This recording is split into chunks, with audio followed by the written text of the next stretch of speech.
د ضلع کلاب الله په علاقه توت اډه کې تېره ورځ د دوه متحارب قبایل در مابینځ یو خونریز جنګ وسو. په دې جنګ کې د دواړو د قبایل د جانبه څه دی هغه د فایرینګ وسو. په دې فایرینګ کې کم از کم 7 کسان شهیدان جبکې 15 زیات کسان چې دي هغه په دې کې زخمی سولو.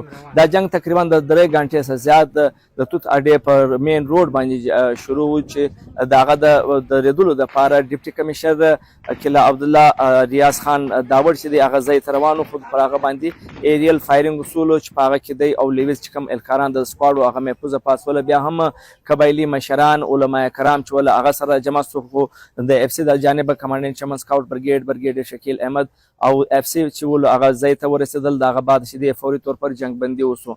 ډیپټي کمشنر قلعه عبدالله ریاض خان داوړ علما کرام قبایلي مشران چې په هغه کې د مختلف اقوام مشران شامل ول د شپې تېره شپه د شپې پورې چې دی د دواړو قبایل درمیانځ کامیاب مذاکرات وسول. د هغه مذاکرات کې پر دواړه قبایله څخه چې کوم دی مورچه بند ول هغه مورچې خالي سولې، جبکې یوې قبیلې د جانبه په قلعه عبدالله بازار باندې کوټه چمن لو لاره چې ده هغه بنده سوې وله. د دې احتجاج په وجه د پرون مازدیګر څخه د ماخستن در 2 بجو پورې چې دی پر کوټه چمن لاره بنده ول. په دې کې ډېر مسافر ګاډیان درېدلي ولې او په هغه کې مسافران چې ول هغه ډېر سخت مشکلات و. بیا هم قبایلي مشران او علما کرام تېره شپه چې دی د دې مشتعل خلکو سره کامیاب مذاکرات وکړل او د مذاکرات له امله بعد چې دی کوټه چمن روډ چې ول هغه خلاص و. دا وخت پر کوټه چمن روډ باندې چې دی د ټریفیک چې کوم عمل دی رواني د هغه روا دوا ده او ټریفیک د معمول مطابق شروع دی.